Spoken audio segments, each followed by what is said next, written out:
Hello movie lovers and welcome to The Real Movie Buff, where you can join me as I watch a movie and I'll give a commentary on the film.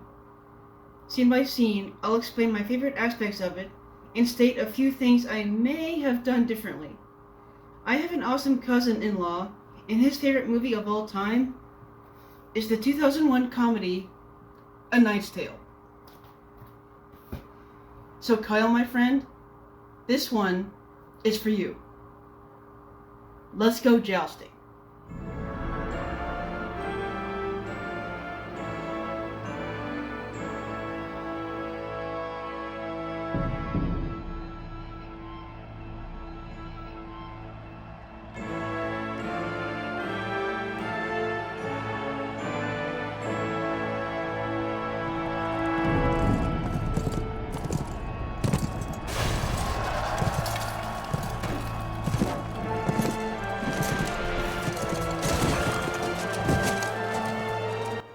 That music theme is so iconic. Carter Burwell's work on this film's score is really underrated. Should we help him? Well, he has to be in the list in 2 minutes. 2 minutes or forfeit. Lend us those. Along with it being a comedy, I consider A Knight's Tale to also be a sports movie, for jousting during medieval times was the most popular sport. In here we have a knight who was gravely injured during a tournament with his three squires, William, played by Heath Ledger, Roland, played by Mark Addy, and Wat, played by Alan Tudyk. In here we learn that this knight treats his squires like every other knight, where the knights eat and sleep comfortably, while the squires are sometimes forced to go for several days without food. And Alan Tudyk kicking his master here is hysterical. After hearing that their master is indeed dead, William bravely volunteers to ride in his master's place with the hope that he can win the tournament so he and his fellow squires can eat. What's your name, William? Even though you have to be of noble birth to compete, and it's illegal to do so if you're not, William believes he can win if given the chance, if he can conceal his identity. If the nobles find out who you are, there'll be the devil to pay. And pray that they don't. And the decision to include modern-day rock songs as part of the soundtrack was a stroke of genius.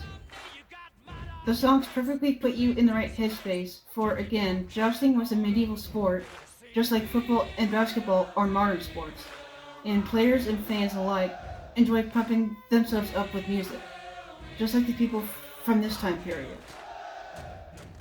The film uses that logic to great success. And to use the song We Will Rock You by Queen to open the movie is perfect.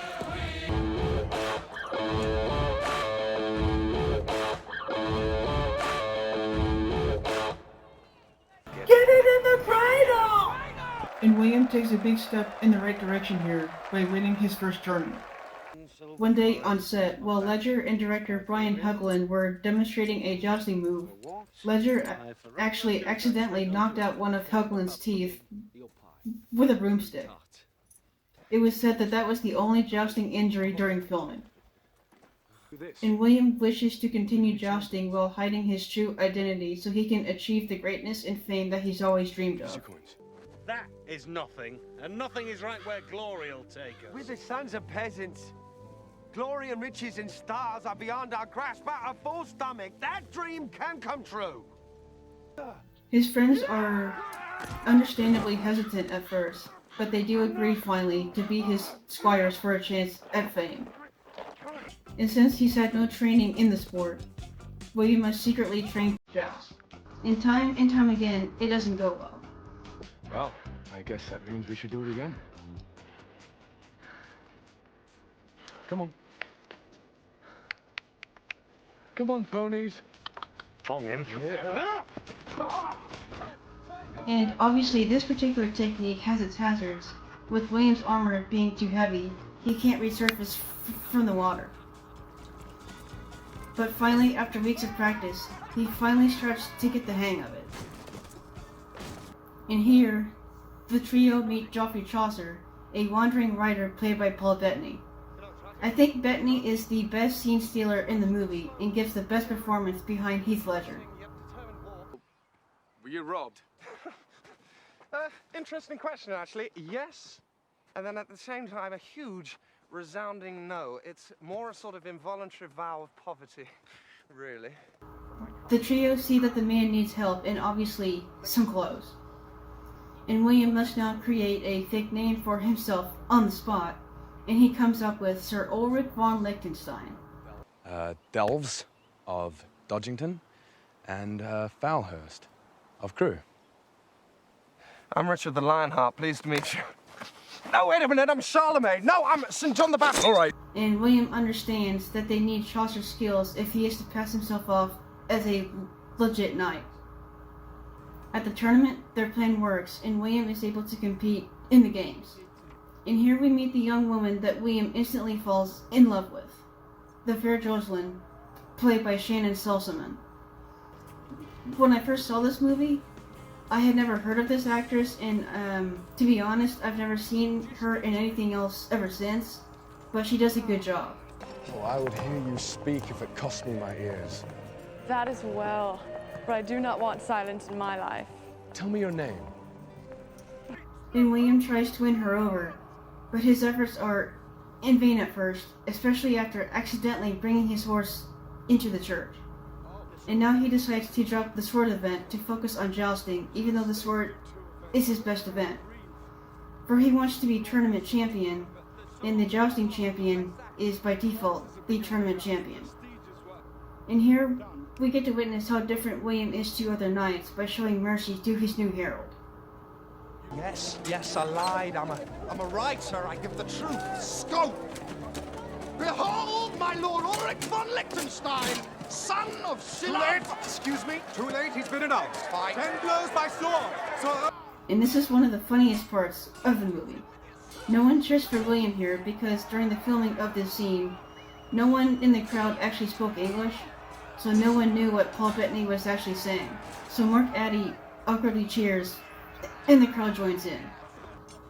And now we are introduced to Kate the Blacksmith, played by Laura Fraser.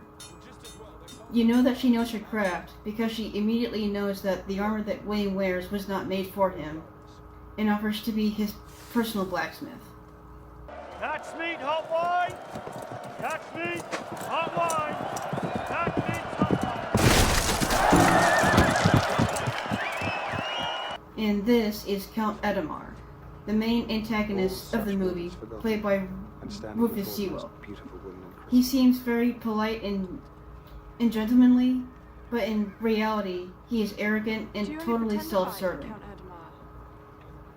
And this is the first meeting between William and Count Adamar, with Adamar taking great pleasure in humiliating William by mocking his armor in front of Jocelyn. And here, Chaucer proves that he is a great herald by giving William this awesome and legendary introduction speech. A knight, sired by knights. A knight who can trace his lineage back beyond Charlemagne. During shooting, Paul Bettany actually developed laryngitis due to all the yelling that his character was doing in the movie. And the next day of the tournament, William finally learns Jocelyn's name and promises to wear her token. Now, years earlier, William's father tells him that he can do anything that he puts his mind to. Next time I face you, Count Adamar, you will look up at me from the flat of your back. Please. You have been weighed, you have been measured, and you have been found wanting.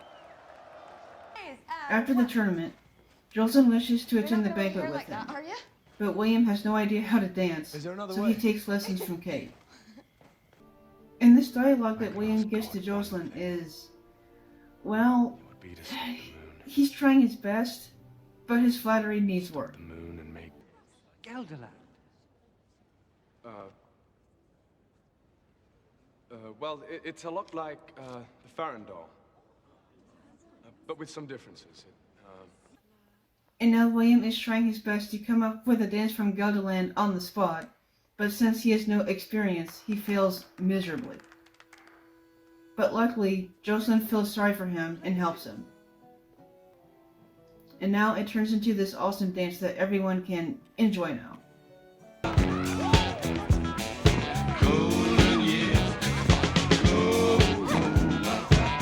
Don't let me me hear you say life's taking you nowhere. And Adamar hates seeing Jocelyn with another man, so he leaves the banquet. And it is hilarious here that they included Kate inventing the Nike swoosh for the new armor, because Nike's founder's name is Phil Knight. It's lighter and smaller than normal armor, but it's just as strong.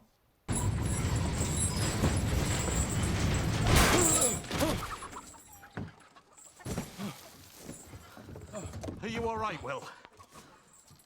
I didn't feel a thing. And this little tidbit here is always funny, as Watt is blinding Adamar's herald with the glass. When Adamar withdraws from this joust, William and his friends put together that his opponent must be royalty.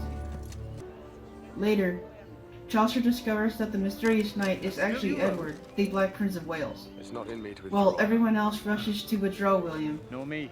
William chooses to joust anyway, knowing that Edward wants to joust, knowing that it puts himself in danger. Yes, it does. And with this small act of kindness and understanding, William earns Edward's respect, which will pay off later in the film. Here, melt it down, sell it, do whatever you do. Yes, Your Majesty. William, you're tournament champion! I'm not champion until I defeat Adamar. Adamar withdrew. Sir Ulrich. And even though he just won the tournament, William is upset that he didn't have the chance to And defeat a rose Adamar. never knocked a man off a horse That becomes either, his mission did in the it? film. And here is the best line in the whole movie. It's called a loss. Hello. It's called That line will forever go down in movie history. What? And now, to make things worse, after William and Jocelyn break up, Black Prince commanded it. William learns that Count Adamar has been called away to war, meaning William won't get the chance to face him for the rest of the jousting season, which infuriates him.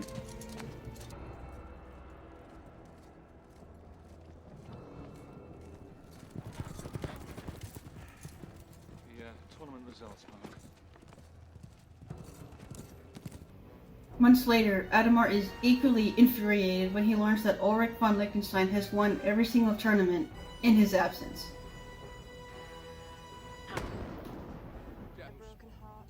When William decides to write Jocelyn a letter, I like how each member of the team takes a turn to advise William on what to say. And what? Hope guides me. It is what gets me through the day and especially the night. The hope that after you're gone from my sight, it will not be the last time I look upon you. And Watt never returns with a response from Jocelyn saying that she is coming to Paris to watch him. William is now excited and more motivated than ever to win in front of Jocelyn. At a bar, William Squires bet that he will win the tournament, and the scene ends with one of the best lines from the movie. And most importantly, because the Pope himself is French. Well, the Pope may be French, but Jesus is English. You're on. Yes! He won't lose, not with the princess here watching him. When William visits Jocelyn, she tells him to prove his love to her by losing the tournament, but he refuses. But William changes his mind and loses to prove his love, which obviously shocks his people. And I love this turnaround when Jocelyn also changes her mind and tells William to now win the tournament for her. And this here is a flashback sequence of when William was young and his father has to send him off to be a squire for a night. Not because he doesn't care about him, but because he wants to give his son a chance to have a happy life. Father, I'm afraid. Of what? I won't know the way back home. Don't be foolish, William. You just follow your feet. And now, the boys are back in town. And we will see that boy again later in the film. And William and Count Adamar finally meet again, both promising to defeat the other. When William travels to his old neighborhood in search of his father, he learns that he is still alive and living in the same home after all these years, but also learns that his father has unfortunately become blind. Sometimes we see him sitting out the window, but no one knows why. What do you mean? He's blind, sir. I like how William doesn't reveal his identity to his father right away, but takes it slowly, saying that he changed his stars after all. As saying that his father obviously recognizes. I should like to meet this one, and Roland as well. You will, Father. You will. And what of women? Is there a certain one or many? There is a certain one. But unfortunately, Count Adhemar follows William to his old home and learns the truth, that William is not of noble birth. And when William learns that guards will be waiting for him at the list, William courageously decides to go anyway, deciding not to run like a coward. Run, William.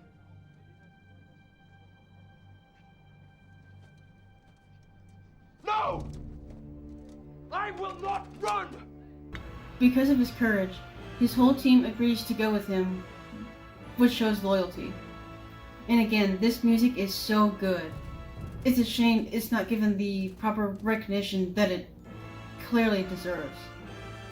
And now William is thrown in prison, and of course, Adhemar visits him in his cell to gloat and to mock him. Even though he tries to break his spirit, William's spirit is not broken. It's one loss or another. William.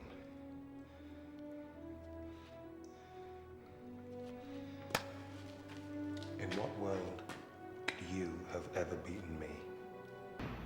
Now, in the stocks, you may notice that the boy who slaps William here is the same boy who gave him a thumbs up during the parade.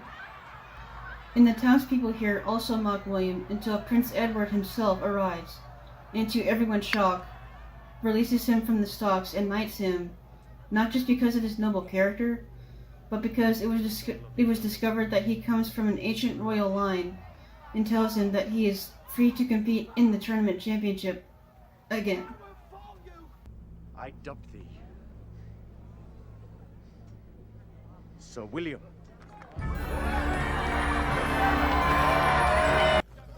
At the championship, Adhemar shows his true colors when he intends to cheat. Oddly enough, Rufus Sewell cheats during another joust in another movie, The Legend of Zorro from 2005.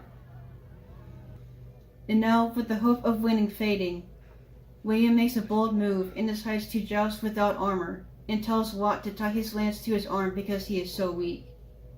And to give his master time to properly prepare, Chaucer gives William a late introduction, this time calling him by his true name of Sir William and not Sir Ulrich, and this time with his father listening from the stands. Born a stone's throw from this very stadium, and here before you now, the son of John Thatcher, Sir Thatcher! I also love how Prince Edward is cheering for William, who is the clear underdog. Encouraged by his friends, William begins the final joust full of determination. But Adhemar loses focus, which enables William to get the upper hand and manages to unhorse Adhemar, with William finally winning the tournament, with Jocelyn and his father present.